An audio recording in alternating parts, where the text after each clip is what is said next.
كل القلوب إلى الحبيب تميل. Cakap bohong. Kalau dalam tidak sedar, maka wajib kita suruh dia bertaubat, minta ampun pada Allah. Kalau dalam sedar, maka ulama kata boleh jadi kafir, jadi rosak akidah. Kerana Nabi terakhir adalah Nabi Muhammad, tiba-tiba dia menidakkan, tak boleh. Adapun Nabi pernah berkata, andai kata ada Nabi selepasku, tentunya Saidina Umar. Maksud Nabi itu bukan mesti ada Nabi lepas Nabi. Andai kata saja, kata Nabi. Kenapa Nabi cakap Saidina Umar? Kerana Saidina Umar ni Faruq, pembeza yang hak dan juga yang batil. Nak menunjukkan bahawa sifat-sifat para Nabi itu menegakkan yang hak dan batil. Itu. Nabi Muhammad sallallahu alaihi wasallam ialah semulia-mulia nabi dan syariatnya. Dalam banyak-banyak, bukan kita tak disuruh membanding-bandingkan nabi. Tetapi kalau membicarakan kemuliaan, maka nabi kita Nabi Muhammad sallallahu alaihi wasallam adalah nabi yang paling mulia sekali dari kalangan keseluruhannya. Bukan hanya kalangan manusia, malah kalangan makhluk, segala makhluk. Betullah para sahabat, walaupun sudah dijanjikan syurga, masih lagi belum cukup gembira.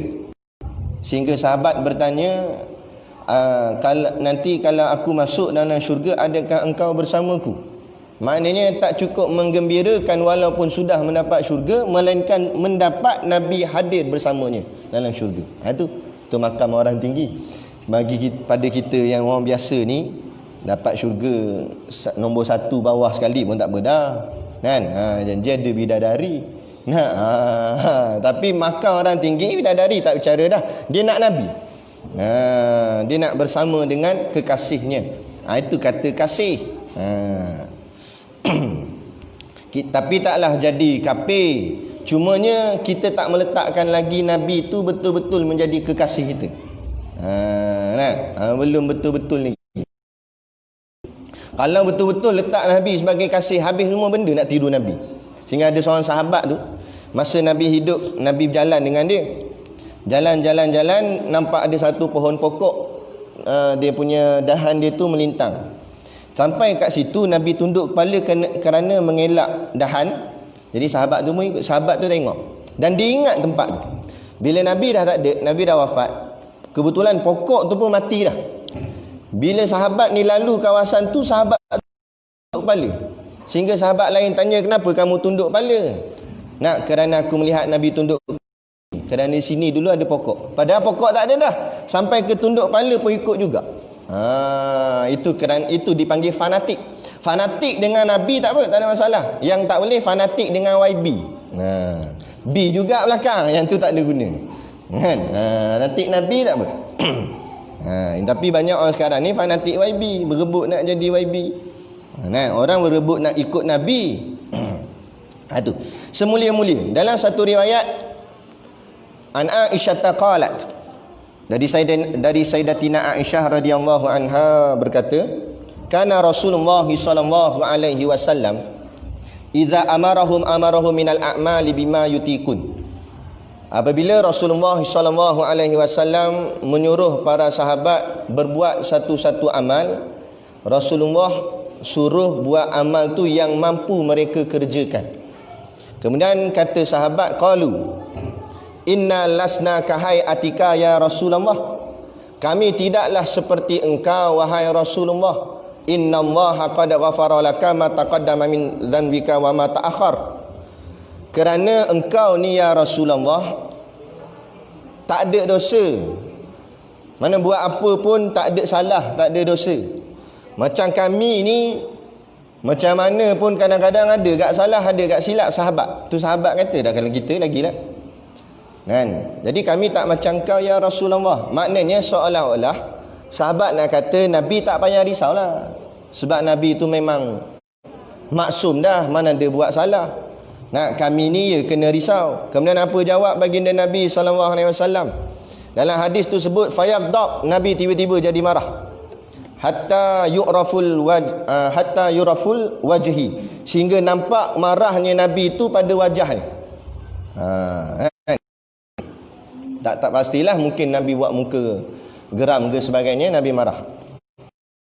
Tengok Nabi marah, sahabat pun diam, tak kata apa, takut. Kemudian kata Nabi, inna atqakum wa a'lamakum billahi ana. Sesungguhnya orang yang paling takwa, yang paling beramal kepada Allah, yang paling tahu tentang Allah, ana, adalah aku. Maksud Nabi di sini, ini yang kita bicara macam yang Tok Guru. Hadis ni takwa di sini dengan diertikan dengan makna takut. Maksud Nabi, yang paling takut kepada Allah aku. Yang paling kenal Allah aku. Maksud paling kenal ni aku tahu Allah Maha Kuasa. Siapa-siapa dia boleh masukkan dalam neraka kalau dia nak. Kalau Allah nak, Allah berkuasa. Cumanya pada janji Allah, Allah tak sebut gitulah. Kan? Tapi maknanya itulah makna Nabi kata. Sebab sahabat ni tadi kata, kami tak macam kau ya Rasulullah, engkau maksum, tak ada salah, tak ada dosa. Maknanya maksud lebih kurangnya, maknanya tak belah, steady lah, kan? Tak takut apa, jadi Nabi dah. Nabi kata, aku orang paling takut dengan Allah Ta'ala. Tapi takut yang macam mana? Takut yang kita bicarakan kuliah kemarin, kan? Yakni takut hilang kasih Allah kepada dia. Jadi kita cubalah mencontohi Nabi. Jadi Nabi lah semulia-mulia. Lagi dalil dalam peristiwa Isra' wal Mi'raj di Masjidil Aqsa. Waktu berhimpun berdiri, kan, semua Nabi-Nabi ada dalam masjid tu. Semua Nabi-Nabi berdiri di saf pertama. Siapa nak jadi tu imam? Diri semua Nabi, kan? Macam kita, walaupun kita ni dah biasa jadi imam kat masjid pondok ni, tapi sekali tu tiba-tiba kita buat pondok ni buat ijtima' ulama'. Maknanya yang hadir semua ulama'. Bukan kata saf pertama, saf 1 sampai saf 10 semua ulama'. Sebelah ke belakang baru pelajar. Depan tu semua tok guru belaka. Serban besar-besar ni. Kayu sugi tak payah cakap dah, tak payah kata letak linga, celah serban terus begini. Kan? Hebat tok guru rasa. Tasbih biji-biji guli besar. Yang seorang dari Sudan, seorang Yaman, seorang Iraq, seorang Bangladesh pun ada. Kan? Macam-macam lah. Suka Bangladesh. Kan? Jadi takkan, walaupun kita ni biasa dah jadi tok imam pondok ni, tapi takkan tiba nak keluar. Orang kata tak erti malu. Dia nak langkah ulama'. Jadi semua segan. Jadi ulama' sama ulama' pun segan, siapa nak pergi ke depan. Sama lebih kurang macam itulah maksud dia. Maknanya saf tamu tu penuh dengan Nabi belaka. Jadi siapa nak ke depan? Maka tiba-tiba malaikat Jibril alaihissalam tarik tangan Nabi ke hadapan, supaya Nabi Muhammad yang menjadi imam kepada seluruh Nabi-Nabi yang lain. Maka dari situlah kata ulama', Nabi adalah Nabi yang semulia-mulia Nabi. Bila Nabi tu semulia-mulia Nabi, maka syariatnya semulia-mulia syariat. Bila syariat semulia-mulia syariat, maka umatnya semulia-mulia umat. Tetapi umat yang mengikut syariatnya, barulah jadi semulia-mulia umat. Ada pun umat yang melanggar syariat Nabi adalah seburuk-buruk umat. Undang-undang, apa makna syariat? Dalam kitab ni dia buat kurungan dengan makna syariat itu ialah undang-undang agama. Yang ini peraturan. Lepas kita sebut dah sebelum ni, syariat tu maknanya peraturan. Apa boleh, apa tak boleh. Yang dibawanya siapa? Nabi kita Nabi Muhammad SAW. Bila Nabi bawa syariat Nabi, maka syariat Nabi-Nabi yang dulu sudah tidak terpakai. Maka kena pakai syariat Nabi kita Nabi Muhammad SAW. Sebab tu undang-undang ni dia ada update dia. Macam kita PKP, lepas tu PKPB, benar? Lepas tu yang sekarang ni apa? PKPP. Lepas ni PK lah sendiri. Kan? Maknanya ada peringkat, ada update, maknanya ada perubahan. Tapi itu pada sisi kita manusia. Pada sisi agama begitu juga. Syariat Nabi Adam, betul syariat Nabi-Nabi yang lain lah, sampai ke Nabi Isa. Kemudian bila lahir datangnya Rasulullah membawa wahyu daripada Allah, maka sudahlah terhasil satu syariat yang baru. Syariat yang dulu-dulu sudah terhenti. Maka pakai syariat baginda Nabi Muhammad SAW. menjadi syariat kepada sekalian manusia hingga hari kiamat, dan syariat Nabi kekal sampai kiamat. Itu juga makna kepada tidak ada Nabi selepasku, artinya tidak ada lagi syariat yang lain melainkan syariat Nabi Muhammad SAW, sehinggalah dunia ini dihancurkan oleh Allah Subhanahu Wa Taala, yakni hari kiamat. Selesai. Keturunannya dari sebelah bapaknya. Kemudian kita nak kenal lebih dalam lagi Nabi, kenal akan keturunan Nabi. Muhammad anak Abdullah. Dia pakai bahasa anak. Kalau kita ni nak bin. Muhammad anak Abdullah, anak Abdul Muttalib, anak Hashim, anak Abdul Manaf, anak Qusay, anak Kilab, anak Murrah. Yang kalau kitab tak ada baris, buh baris lah. Anak Ka'ab, anak Lu'ai. Situ bukan Lui lagi baca Lui. Lu'ai.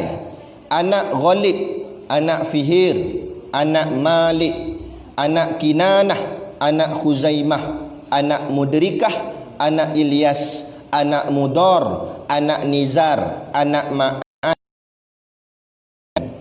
Bukan sampai situ je, ada lagi, tapi yang menjadi kesepakatan ulama ahli sunnah wal jamaah sampai ada. Maknanya ulama tak ada khilaf, tak ada berbalah tentang keturunan Nabi daripada Nabi kita Muhammad ni sampai Adnan, itu tak ada khilaf. Adapun selepas Adnan sampai ke Adam, ada khilaf. Ada beberapa riwayat yang berbeza. Ada beberapa pandangan yang berbeza. Mungkin kerana catatan pelengkap dan sebagainya, wallahu alam.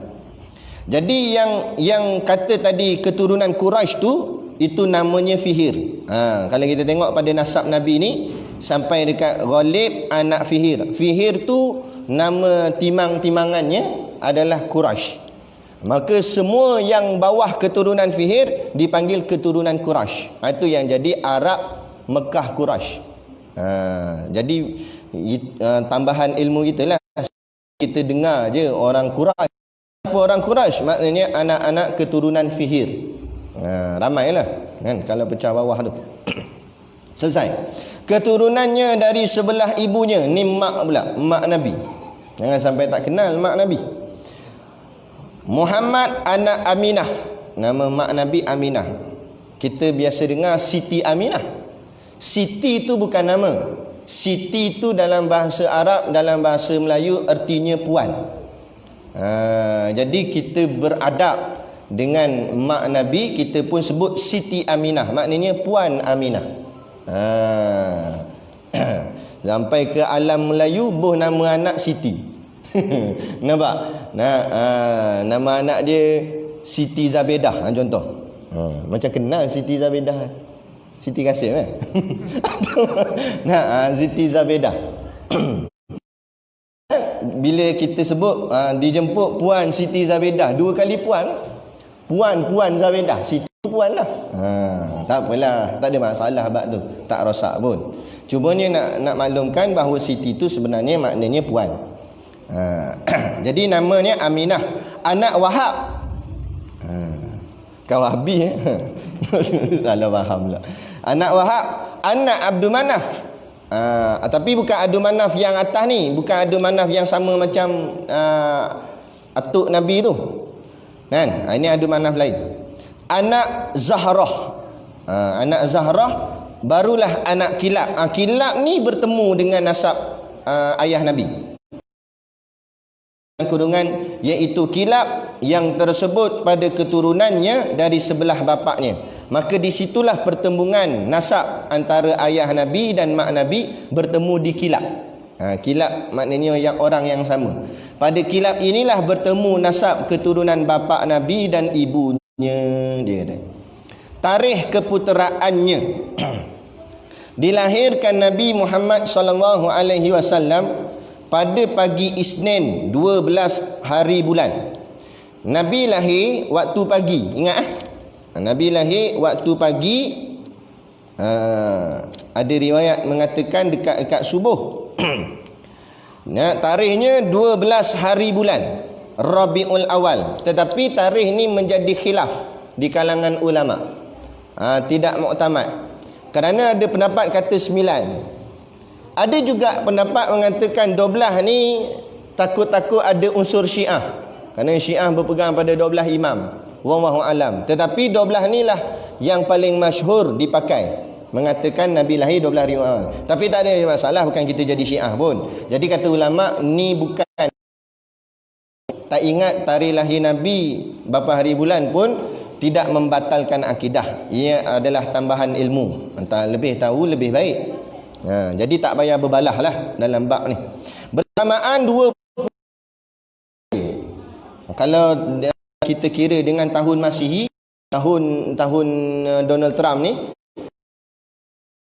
hari bulan April Masihi, iaitu 571 tahun dia. 571 Masihi. Masihi tahunnya 571. Tahun Islam berapa? Siapa tu? Tahun Masihi. Padahal gajah Malaysia tu gajah kecil dah. Gajah Afrika ni besar lagi. Jadi bawa gajah. Dah sampai bila ke Arab, kenapa Pak Arab, orang Quraisy waktu tu tak lawan?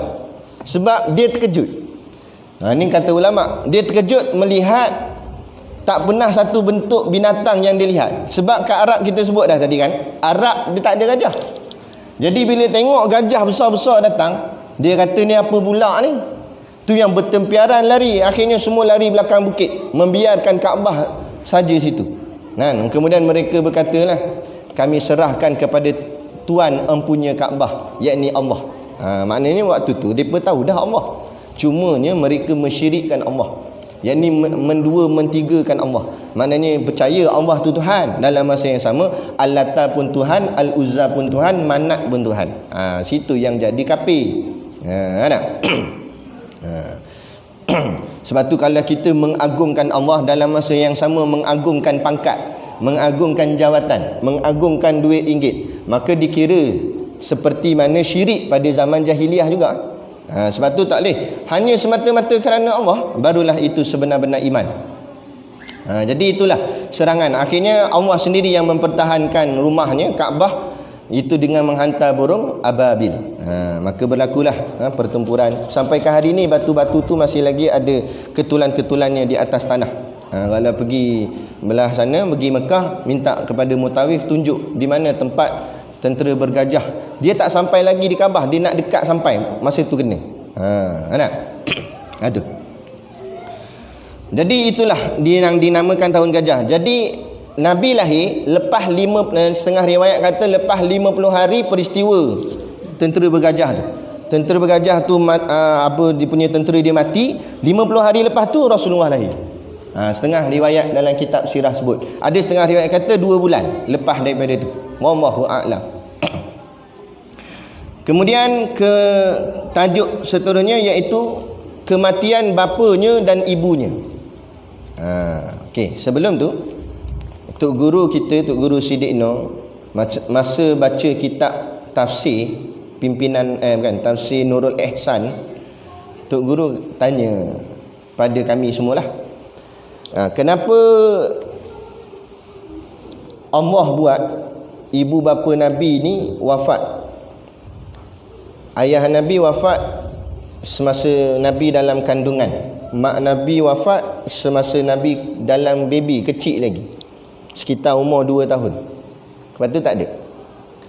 Lepas tu dijaga pula oleh atuk Nabi, dan Allah ambil pula atuk Nabi, dijaga pula pakcik Nabi, bersama Nabi dengan isteri Nabi yang pertama Khadijah. Kemudian tahun dipanggil tahun kesedihan, Huznun Amin, tahun kesedihan, di mana tahun tu Allah ambil dua-dua sekali, pakcik Nabi dengan isteri Nabi. Jadi kalau kita tengok pada keadaan ni nampak macam malang. Macam kalau kita jumpa satu orang yang ayah tak ada, mak tak ada, atuk jaga, atuk pula mati, pakcik jaga, pakcik pula mati, lepas tu bini pula tak ada. Kita mesti kata sian ke dia, malang tu nasib. Kita kata gitu. Jadi persoalan sekarang, adakah nasib Nabi tu malang? Sedangkan Nabi tu Habibullah. Macam Tok Guru sebut tadi, Nabi Ibrahim Khalilullah, Nabi Muhammad Habibullah. Ulama syarah, Khalil dan Habib dua-dua makna kasih, tetapi Habib lebih dikasihi dengan makna khalil tu sendiri. Makna habib lebih lagi dikasih. Jadi Nabi ni bukan calon-calon orang, kekasih Allah. Kan? Kasih Allah. Jadi kalau kasih Allah, kenapa Allah buat begitu? Maka jawab Tok Guru, ini kerana Allah nak tarbiyah Nabi supaya dalam perjuangan, sebab apa yang Nabi nak lalui lepas umur 40 nanti, Nabi dilantik menjadi Rasul, maka kehidupan Nabi lebih mencabar. Jadi Allah nak tarbiyah Nabi pada peringkat awal supaya pergantungannya hanya semata-mata kepada Allah, pergantungan kepada Tuhan, bukan pergantungan kepada makhluk. Kita macam kita buat ibarat contoh lah, macam kita ni sebab ada mak ayah, sebab tu kadang-kadang kita rasa senang. Duit tak ada, angkat telefon je lah, kan? Macam Ana, masa Ana belajar kolej dulu, Ana dapat pinjaman duit PTPTN, tapi kita jenis boros, buat kereta lah, pasang spoiler lah, apalah. Akhirnya habis duit PTPTN. Bila habis duit PTPTN, minta mana pula? Duit PT ibu. PT ibu, minta pitih daripada ibu pula. Senang. Sebab apa? Dapat senang, telefonnya masuk. Mak habis duit, tak apalah, nanti mak bank in lah 200-300. Kan? Kita rasa senang sebab kita belum jadi mak, belum jadi ayah. Bila anak dah berkeluarga macam ni, anak kecil lagi pun kita dah rasa betapa susahnya mencari duit, mencari rezeki. Kita bahagian anak minta saja. Tak ada, minta je. Ayah aku ada, mak aku ada. Sebab tu kita ni lemah, kita ni lembik. Bila kena apa sikit, cepat mudah merajuk dan sebagainya. Sebab tarbiyah tu kurang, sebab pergantungan tu kuat dengan makhluk. Kan? Apa tu? Adapun Nabi Muhammad, Allah tahu dah Nabi akan memikul satu tanggungjawab yang sangat besar. Maka Allah tarbiyah Nabi daripada awal lagi. Dengan diwafatkan beberapa orang yang dikasihnya. Jadi ni kita dengar cerita kewafatan ayah dan ibu Nabi. Tak kala ia di dalam kandungan ibunya 2 bulan, Nabi dalam perut maknya 2 bulan. Bapanya meninggal dunia ketika dalam perjalanan kembali daripada Syam. Syam ni di dekat dengan Syria. Di situlah bumi Syam. Orang Arab dia suka pergi ke Syam sebab Syam ni dia macam satu kota yang besar. Di sanalah berlakunya perdagangan, jual beli dan sebagainya. Maknanya macam pusat bandar lah. Jadi habis berdagang, memang dah jadi rutin orang Arab dia berdagang. Jadi habis berdagang, ayah Nabi nak balik ke Mekah lah. Tapi sampai di Madinah, waktu tu belum lagi dinamakan Madinah. Setengah riwayat kata dipanggil Taibah. Apa nama inilah nama-nama dia sebelum dipanggil Madinah. Jadi sampai kat situ ayah Nabi jatuh sakit. Kemudian ayah Nabi pesan kepada rombongannya, tak apalah kalian baliklah, aku tinggal di sini. Kebetulan pula di situ ada perkampungan namanya perkampungan Bani An-Najjar. Di situ adanya saudara mara belah ayahnya. Ayah Nabi, saudara mara ni ada di situ, duduk di situ. Jadi dia tompang duduk di situ. Lebih kurang setengah riwayat kitab sirah kata lebih kurang kat seminggu lah. Bila rombongan tu sampai di Mekah, mereka maklumkan kepada ayah Nabi ni, atuk Nabi lah, Abdullah Muhammad bin Abdul Muttalib. Jadi kata Abdul Muttalib, mula-mula tu boleh terima lah. Lama-lama Abdul Muttalib dia risau akan anak dia. Kemudian dia utuskan 2 orang anak dia, maknanya adik-beradik kepada ayah Nabi, untuk bawa balik ayah Nabi ke Mekah. Jadi dia orang pun pergilah. Tapi mungkin agak terlewat. Bila sampai dapat khabar bahawa ayah Nabi dah tak ada, maka ayah Nabi dimakamkan terus di situ. Jadi mereka balik dengan membawa berita sedih kepada atuk Nabi bahawa ayah Nabi meninggalnya luar daripada kota Mekah, yakni di Madinah. Dan kalau hari ini makamnya tidak dibuat dinding ke apa, cumanya kajian ulama mereka mencarilah. Kalau kita pergi Masjid Nabawi, di sebelah barat Masjid Nabawi bertentangan dengan perkuburan Baqi' sebelah timur, ni sebelah barat. Keluar pintu yang selorong dengan makam Nabi tu, ada satu pintu. keluar straight jalan, lepas tu ambil kanan. Dia berlebih kurang pertengahan Masjid Nabawi, sebelah tu dekat dengan pagar. Dia ada satu pagar. Ada seorang ulama ni dia buat kajian secara rapi sehingga dia tandakan di mana, di mozaik yang mana yang dikatakan ayah Nabi dikebumikan. Seterusnya wallahu alam lah, sama ada ianya memang tepat ataupun macam mana. Tapi memang tidak dibuat dinding. Kalau kita pergi Madinah, tanyalah mana makam ayah Nabi, memang tak ada. Tak tahulah kerajaan Arab Saudi ni macam mana. Tapi zaman dulu-dulu masih lagi ada tandanya. Lepas-lepas daripada itu mereka habis macam-macam, mereka padamkan. Banyak kesan-kesan sejarah mereka padam. Antaranya rumah Abu Ayyub Al-Ansari, depan je makam Nabi ada satu rumah. Rumah itulah bila Nabi hijrah ke Madinah, Nabi duduk rumah tu. Tapi rumah tu sudah dirobohkan. Dulu dekat Masjid Nabawi ni kelilingnya banyak rumah, tapi semua habis diratakan. Jadi banyak sebenarnya tinggalan-tinggalan sejarah.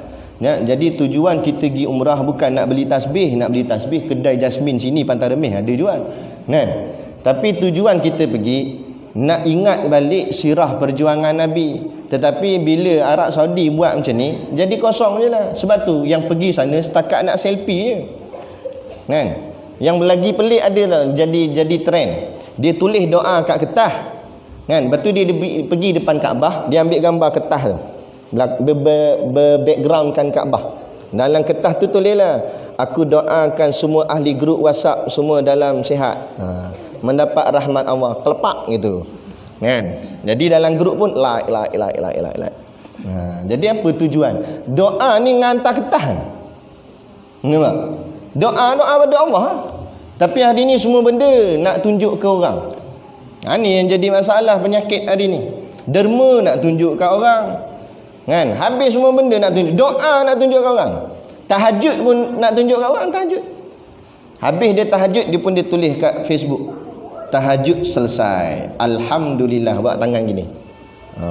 Ini okey lah, dah buat tahajud dah, supaya orang semua tahu dia tahajud. Habislah rosak amal. Biar cukup Allah mengetahui, kan? Allah yang nak balas, bukannya manusia nak balas. Tapi tak sedap lah, kan? Kita buat amal banyak, orang tak tahu. Orang ingat kita bodoh, orang ingat kita jahat. Jadi nak tunjuklah baik kat orang. Nak tunjuk baik bukan kat orang, nak tunjuk baik kat Allah. Sebab Allah yang membalas kebaikan. Kalau orang ni tunjuk baik ke Allah, maka baiknya yang sangat hebat tu akan tersinar kepada makhluk. Kerana Allah yang memaklumkan kepada makhluk. Tak payah kita nak pergi maklum ke makhluk. Dia begitu. Jadi ibunya Aminah juga mati, mayatnya dikebumikan di Madinah. Ibunya Aminah juga meninggal dunia di Abwa. Abwa tu di mana? Dalam perjalanan balik dari Madinah kerana menziarahi keluarga-keluarga Abdullah.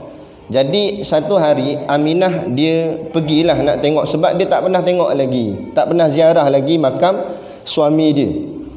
Sebab dia melahirkan Nabi Muhammad dalam keadaan suaminya tak ada di sisi. Suami dah tak ada. Jadi bila dah ada tenaga sikit, Nabi pun sekitar umur 2 tahun dah masa tu, pergi ke Madinah sebab nak ziarah, nak tengok makam suami dia dan nak ziarah keluarga-keluarga suaminya kat sana. Tapi bila dalam perjalanan pulang, jadi Abwa ni antara Mekah dengan Madinah, tengah-tengah. Sampai di Abwa, mak Nabi pula sakit, akhirnya meninggal di situ. Makam mak Nabi ada, tetapi tidak digembar-gemburkan. Hanya orang sekitar kawasan tu tahu. Kalau tanya ulama-ulama sana mungkin dia tahu, kan? Tapi memang tak ada dinding, tak ada apa. Dia macam ada atas satu bukit, lepas tu orang tanda dengan batu-batu kecil je letak keliling. Itu pun lepas daripada tu dengar katanya Arab Saudi hancurkan batu-batu tu supaya tak nak nampak ada kesan. Tapi kalau orang sana dia tahulah. Dan dia di pagar tu tak boleh masuk. Tak tahulah apa tujuan sampai kita nak tengok agak lah, kan? Mana yang dipanggil Abwa, di mana mak Nabi wafat. Habis dia tutup habis. Yang hotel ditambah pula. Itulah Arab Saudi. Selepas kematian ibunya, maka ia dipelihara oleh datuknya Abdul Muttalib. Habis mak Nabi wafat, datuk Nabi pula jaga. Yakni namanya Abdul Muttalib. Abdul Muttalib ni antara orang lama dekat kota Mekah. Jadi dia disegani. Jadi sepanjang Nabi duduk di bawah jagaan Abdul Muttalib, mereka tak berani kacau Nabi. Nah, sebab orang lama lah, orang lama. Jadi orang tak berani lah, kan? Semasa ia berumur 8 tahun, Abdul Muttalib pula meninggal dunia. Nabi umur 8 tahun, Abdul Muttalib pula meninggal dunia. Maka dipelihara oleh bapa saudaranya Abu Talib. Lepas Nabi 8 tahun, atuk Nabi pula meninggal dunia. Yang jaga Nabi pakcik Nabi. Ia telah mengikut bapa saudaranya Abu Talib pergi berniaga ke negeri Syam. Jadi masa umur muda lagi, sekitar gitulah 8 tahun 10 tahun gitu, Nabi dah bergiat dah berniaga, ikut pakciknya pergi berniaga ke negeri Syam. Abu Talib ni ayah kepada Saidina Ali. Diriwayatkan Abu Talib ni orangnya susah dan anaknya ramai. Walaupun begitu dia tetap sanggup menjaga Nabi. Ini ujian. Lagi sekali lagi, ini kesan tarbiyah. Allah tarbiyahkan kepada baginda Nabi SAW. Nah, perjuangannya mula dengan kehidupan yang susah, keluarga yang anak ramai. Nak duduk dengan pakcik yang keluarga susah, anak ramai. Kita keluarga sendiri dah kan, senang pula, ada kereta, ada motor, boleh pergi ke pondok, pun masih lagi perjuangan kita malah-malah. Sedangkan Nabi nak bermula dengan perjuangan yang susah. Sebab tu macam Anas sebut, sebenarnya bukan tak mampu. Kalau kita nak buat pondok ni hebat, nak buat pondok ni mewah, kan, hidup tu makna senang. Tapi kita takut bila kita dapat hidup dengan senang, belajar kita lemah, pengajian tu jadi lemah. Memang pun, kan, bukanlah kita nak kata apa, bukan nak kritik dan sebagainya. Cuma pengalaman ana lah, berdasarkan apa yang kita lihat. Kalau tak percaya boleh juga tengok gambar-gambar lama ada. Masa pondok ni mula-mula dibuka dengan pondok ni sekarang, berbeza banyak. Dari segi cara pengajiannya, kesungguhan pelajarnya memang berbeza banyak. Nah, ada tak tahu di Facebook siapa, tapi memang ada gambar lama-lama. Bukan kita nak kata siapa ni tak, ni contoh aja. Hampir kata semua pelajar pakai serban waktu tu. Hampir semua pelajar kata pakai serban. Dan selalunya pelajar akan duduk dulu, akan sampai dulu dekat depan ni sebelum tok guru duduk, sebelum tok guru sampai. Dan bila tok guru sampai, semua bangun berdiri. Lepas tu bila tok guru duduk, baru semua duduk. Macam itulah dulu. Macam itulah yang kita buat dulu. Dulu kapet ni tak ada, pakai lantai. Lantai pun ada taik burung, macam-macam lah, kan. Masa tu susah lagi. Aircon lagi tak ada. Sekarang banyak ada aircon, kan. Kan? Dulu susah, kan. Dulu bilik air satu dalam bilik veteran tu. Macam cerita Piramli ya. Bangun kena bangun awal-awal. Sebab siapa bangun lambat, memang dia terlepas. Bukan terlepas jemaah, terlepas subuh tu kot. Sebab seorang-seorang mandi lambat. Kita hari ni bilik air banyak tu yang lambat mandi. Sebab bilik air banyak dah. Dia kata tak apa, bilik air ada lagi. Dulu tak boleh lambat, bilik air dah lah satu, sekejap lagi lambat aku. Semua tak nak duduk orang yang paling last, sebab mesti malu kan tok guru, sebab dia paling last masuk, kan. Jadi semua nak berebut, bangun awal, duduk depan pintu, beruk gigi letak kat mulut gini, pegang baldi kecil, tunggu, duduk cangkung, duduk batu cangkung sampai pintu depan. Yang lambat sekali keluar sampai ke belakang. Kalau dia tengok belakang aku dah tak ada orang, maknanya aku orang paling last ni. Allah, malu aku hari ni, aku paling last. Sampai macam tu dulu, kan. Memang terkesan lah. Sebab apa? Sebab masa tu susah. Itu pondok ni, zaman tok guru ngaji pondok lagi susah. Sebab tu lagi hebat ilmunya, lagi susah, lagi hebat. Ada seorang pakcik dulu, dia datang pondok ni. Dia kawan lama tok guru lah. Jadi dia duduk, Kemudian dia sembang-sembang dengan kami lah. Dia kata hampa ni tak bersungguh, dia kata. Kenapa pula pakcik? Dia kata kami dulu zaman ngaji pondok, kami tidur bukan pakai bantal, dia kata. Kami tidur pakai buah nyok, buah kelapa. Baring atas buah kelapa tu, pegang kitab, baca. Hafal matan apa semua. Jadi mestilah mengantuk tak? Macam dalam kuliah ni enggak mengantuk. Bila ngantuk, kita terlelap. Bila terlelap, jatuh kepala daripada buah kelapa tadi. Bila jatuh, bangkit balik, sambung balik hafal. Macam itulah kaedah. Nah, kita hari ni mula hafal juga, duduk. Lama sandar, lama-lama tepuk bantal, lepas tu baring, sadaqallahul azim. Tu. Oh, lemah. Kan?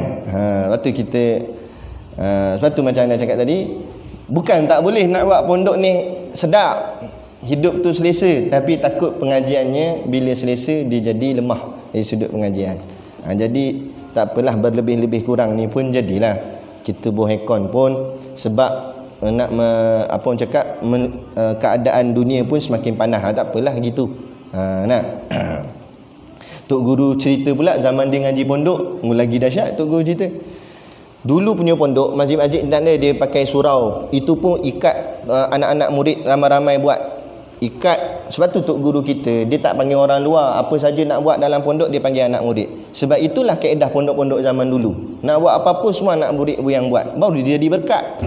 Jadi dia buat macam tempat nak semayang dengan tempat nak mengaji. Pakai buluh, ikat dengan ni. Apa nama? Batang-batang buluh tu ikat. Kata Tok Guru, jangan sandar. Siapa sandar jatuh. Sebab dia tak kuat. Jadi kantoi kalau dia sandar, maknanya dia tidur masa mengaji. Terung jatuh. Tidur tu mana mengaji. Nampak? Itu zaman dulu. Zaman lah dinding sedap.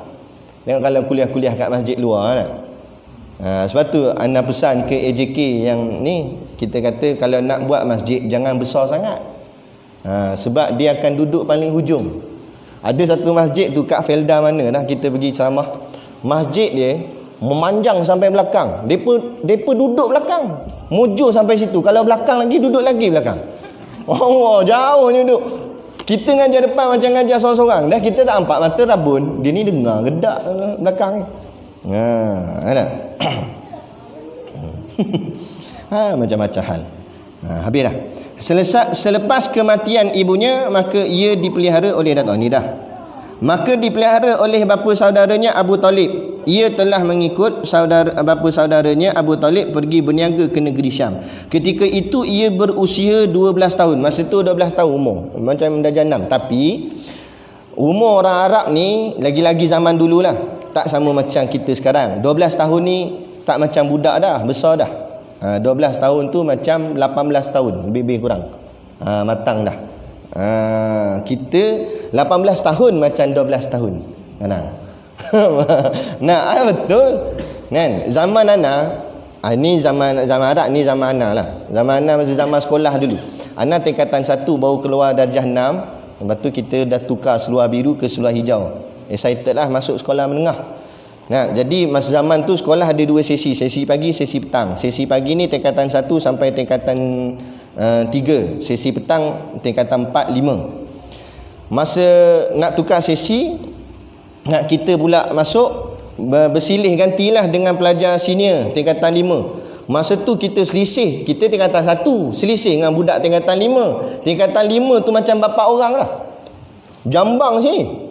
Tingkatan 5 sekolah menengah baru jambang. Pandang, tengok apa? Oh, kita tengok zaman sekarang tingkatan 5 macam darjah 1.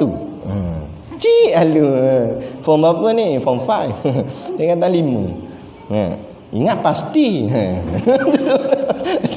Nak kecil je, betul.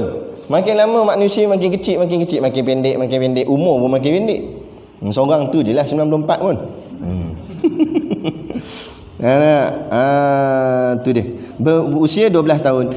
Perkahwinannya dengan Khadijah ketika berusia 25 tahun, pergi pula ia ke negeri Syam. Masa ni Nabi bekerja, berkhidmat dengan Khadijah. Khadijah seorang ahli perniagaan yang berjaya. Kerana ayahnya pun seorang ahli perniagaan juga. Maknanya orang ternama lah di kota Mekah pada waktu tu. Jadi Nabi bekerja dengan dia. Dan Nabi kerjanya jujur. Kalau tercarik kain tu Nabi kata tercarik. Tak ada Nabi lipat-lipat bawah. Kita lipat kan. Nabi jujur. Benda kalau rosak kata rosak. Nabi pergi ke negeri Syam membawa barang-barang dagangan Khadijah. Selepas kembali daripadanya kan, Khadijah dapati bahawa Nabi ni jujur sikapnya. Dan zaman tu pula nak cari lelaki yang jujur payah. Jadi Khadijah terpikat dengan kejujuran Nabi. Maka dijadikanlah Nabi Muhammad sebagai suami kepadanya. Khadijah yang orang cakap apa, nak pilih dulu. Tetapi dari segi adabnya tetap Nabi menghantar bapa saudaranya untuk meminang Siti Khadijah. Jadi boleh, tak ada masalah. Kalau ni tak ada istilah pergi cari timba ke apa ke. Kalau berkenan lah dengan satu orang lelaki, maklumkan, nyatakan hasrat, kata nak gini. Kemudian daripada pihak lelaki jalankan seperti adab kebiasaan. Maknanya pihak lelaki bertemu dengan pihak perempuan, walaupun pada asalnya pihak perempuan tu sendirilah yang mula-mula menunjukkan bahawa hasratnya itu. Tak ada masalah. Zaman lah ni terbalik. Orang lelaki pula lebih malu daripada orang perempuan. Jadi kalau nak tunggu lelaki masuk, tak masuk-masuk, dia tawaduk terlebih kan. Dia warak di situ. Tak apalah. Jadi orang perempuan dulu tak apa, tak ada masalah kan. Tapi mula-mula ngaji pondok dulu, ada budak-budak jenis gatai sikit lah. Sebab masa tu muslimat tak ramai. Lah ni ramai sikit dah. PKP ni belum lagi lah kan. Dulu masa ngaji pondok, kami ada 10 orang lelaki, seorang je perempuan. Yang muslimat seorang je. Dia seorang je. Muda pula tu kan. Yang lelaki 10 orang. Jadi bila ngaji, dulu belakang ni tak ada tirai, langsi-langsi ni tak ada lagi, kosong gitu je lah. Jadi muslimat duduk belakang. Selalunya muslimat tu dia duduk dengan Umi. Kalau Umi masuk kelas, kadang Umi ada kerja, dia seorang dia duduk belakang tu. Jadi ada beberapa pelajar muslimin lelaki ni, dia tak nak duduk depan ni, dia duduk tepi. Kebanyakan dia duduk tepi ni, dia jadi memanjang sampai sana. Yang tengah ni sikit je, dia duduk tepi ni. Rupanya kita ingatkan kenapa dia duduk tepi. Rupanya mata dia nak jeling ke belakang. Sambil-sambil mengaji, tok guru ngajar. Nampak? Dia orang panggil menyelam sambil minum air, mengaji sambil mengusar. Itu orang pondok dululah kan. Tapi tak ada masalah. Jadi caranya betul, tak ada masalah. Jadi ia telah mengikut bapa saudaranya. Kemudian perkahwinan Nabi dengan Siti Khadijah. Selepas kembali daripada perniagaan itu, berkahwinlah ia dengan Khadijah binti Khuwailid, iaitu seorang janda. Jadi Siti Khadijah ni janda. Isteri Nabi semuanya janda, melainkan seorang, iaitu Sayyidatina Aisyah. Itu sahaja yang bukan janda, yang dara. Yang lain janda. Sebab tu berkahwin dengan janda adalah satu sunnah. Kan, siapa mampu boleh lah kan. Sebab tu sunnah yang besar juga, berat tu, bukan semua orang boleh buat kan. Atas tujuan membantu kan.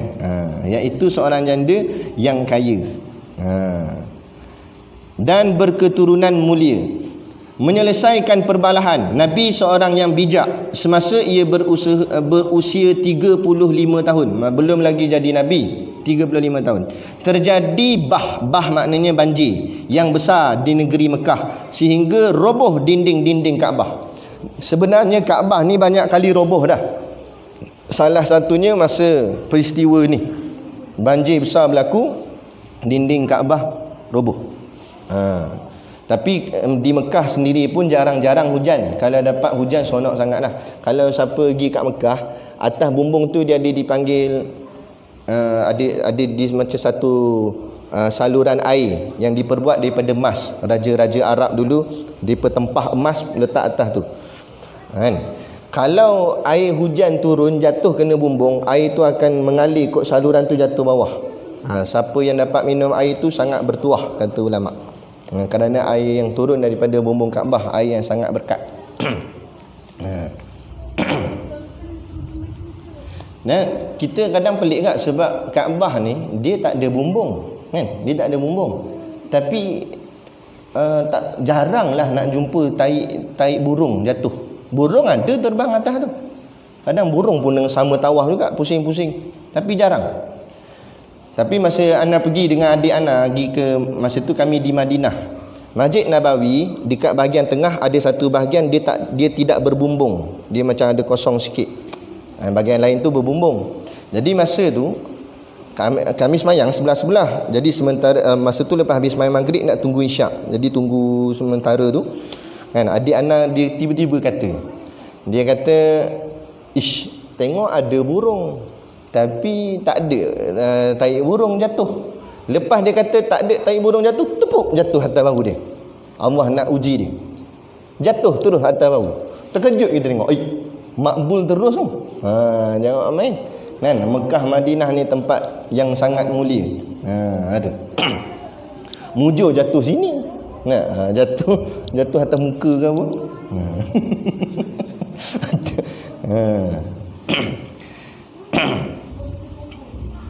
Semasa ia berusia 35 tahun, terjadi bah yang sangat besar di negeri Mekah sehingga roboh dinding Kaabah. Maka berhimpunlah sekalian kabilah-kabilah, yakni kabilah-kabilah artinya puak-puak. Mereka Arab dulu, mereka Asabiah, dia berpuak-puak, dia ikut keturunan. Hang keturunan mana? Hang keturunan mana? Dia ikut kepala keturunan dia. Jadi ada puak-puak Arab membinakannya semula. Jadi mereka pun bina balik dinding Kaabah tu. Setelah selesai pembinaan, maka jadilah perbalahan di antara kabilah-kabilah Arab pada meletakkan Hajarul Aswad pada tempatnya. Bila dinding dah siap, jadi nak letak Hajarul Aswad ni berebut. Kami patut letak sebab kami keturunan yang paling mulia. Ada yang kata kami keturunan yang mula-mula duduk di sini, maka kamilah lebih berhak. Yang ni pula kata tak, kami punya keturunan lagi hebat. Kami keturunan pegang kunci pintu Kaabah gini-gini. Macam-macam. Semua duduk pakat berebut. Akhirnya bila bala-bala dia kata, okey, kita tengok siapa yang masuk kota ni. Ada satu pintu itu, siapa yang masuk pintu ni kita minta dia yang putuskan. Kebetulan Allah buat, bukan kebetulan dah, memang itu perancangan Allah. Allah buat Nabi Muhammad yang masuk. Maka mereka minta, mereka kata inilah orang yang sebaik-baik yang masuk, sebaik-baik yang adil. Kemudian mereka minta Nabi sendiri yang putuskan. Maka Nabi bentangkan kain, Nabi angkat Hajar Aswad, Nabi letak atas kain. Nabi kata setiap ketua kabilah pegang bucu kain masing-masing. Jadi maknanya dikira setiap kabilah mengangkat batu Hajar Aswad. Bila sampai dekat hujung penjuru tu, Nabi sendiri angkat, Nabi sendiri letak. Kan? Itu kisah dia. Jadi menunjukkan Nabi bijak menyelesaikan masalah. Jadi kalau kita nak ikut perjuangan Nabi, kita perlu bijak menyelesaikan masalah. Supaya tidak jadi perbalahan. Masing-masing kabilah itu mengaku lebih berhak meletakkannya. Mereka telah bersetuju melantik Nabi Muhammad SAW menjadi hakim dalam perbalahan itu. Maka dengan bijaknya ia menyelesaikan perbalahan dengan meletakkan Hajar Aswad itu ke dalam sehelai kain. Kemudian tiap-tiap kabilah itu membawanya beramai-ramai. Lalu ia sendiri meletakkan Hajar Aswad itu pada tempatnya. Sebenarnya Hajar Aswad ni dia bukan besar, dia batu kecil-kecil. Dia tak pasti dia ada berapa biji. Dia tak banyak, ada 4 ke berapa dah. Dia ada biji-biji. Kemudian disalutkan dengan macam dipanggil batu seramik ke apa, tak tahulah, pemata ke apa. Kemudian diletakkan di hujung penjuru. Dipanggil penjuru tu Hajar Aswad. Dan kita agak bertuah juga, kerana kalau ditalakan tempat menghadap Hajar Aswad itu akan kena ke negara kita. Kalau tak percaya boleh buka Google Map, cari mana Hajar Aswad dekat Kaabah tu, kemudian tarik garisan tu sampailah kawasan Asia Tenggara ni, akan bertemu di situ. Moga-moga ada keberkatannya. Mula-mula menerima wahyu. Terlajak dah. Kita berhenti sini je lah. Jadi kita tangguh. Kita insya-Allah pada yang di pondok ni kita akan sambung pada bab mula-mula menerima wahyu. Jadi sedikit sebanyak yang dapat kita kongsikan dalam kuliah online kita ni, iaitu mengisahkan tentang kepribadian dan ataupun kehidupan baginda Nabi kita Nabi Muhammad sallallahu alaihi wasallam. Walaupun ianya sekadar asas, tetapi pada akhir zaman ni kadang-kadang orang yang mengaku Islam pun tak tahu cerita tentang Nabi ni. Lahirnya macam mana, keadaan lahir tu macam mana, kan? Jadi ini moga-moga pengetahuan yang walaupun basic asas ni, jadikanlah ini cerita yang dicerita disampaikan kepada keturunan-keturunan kita, anak-anak cucu cicit kita. Jangan nak cerita sang kancil aja. Biarlah cerita yang begini, supaya anak keturunan kita kenal siapa Rasulullah, kenal dan mencintai akan baginda Nabi SAW. Hari ini manusia lebih kenal dunia daripada Nabi. Sebab itulah kita dapat lihat, walaupun dia jenis orang yang semayang, tetapi dia lebih mengejar dunia daripada nak mempertahan dan memperjuangkan Nabi. Bila saat Nabi dihina, dia lebih sibuk kepada kerjanya, projeknya dan sebagainya, tanpa menghiraukan untuk mempertahankan yang dikatakan sebagai kekasih kita semua, kan? Jadi akibat apa jadi begini ni? Kerana ketidakkenalannya kepada Nabi. Sebab apa? Sebab tu orang dulu-dulu kata apa? Tak kenal maka tak cinta. Kalau dia tak kenal, maka tidak akan ada kecintaan dia terhadap Nabi tu. Maka tak kenal Nabi, tak cintalah Nabi. Jadi kebetulan juga malam ni kita adakan jamuan raya. Jadi selepas ni kita ada makan lah. Jadi jangan balik tidur lagi, makan dulu. Lepas makan baru tidur. Lepas tu perut kuncit. Jadi insya-Allah. Jadi sebabkan malam ni kita menceritakan tentang kisah Nabi, jadi suka untuk kita sama-sama mendengar alunan qasidah supaya bertambah berbunga-bunga di hati kita akan mencintai Nabi, akan mengasihi Nabi.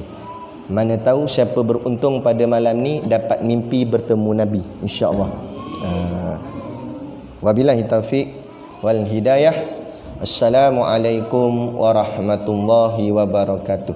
Dan sekali lagi kita mengucapkan jutaan ribuan terima kasih kepada pihak penganjur, iaitu Akademi Al-Quran Miftahul Jannah dan juga audio kuliah yang sudi mengadakan kuliah online kita pada malam ini, insya-Allah. Jadi sekadar tu. Wallahu a'lam.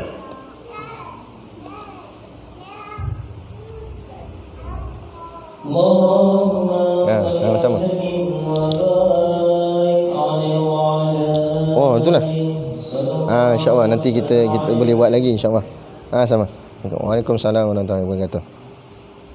Waalaikumsalam.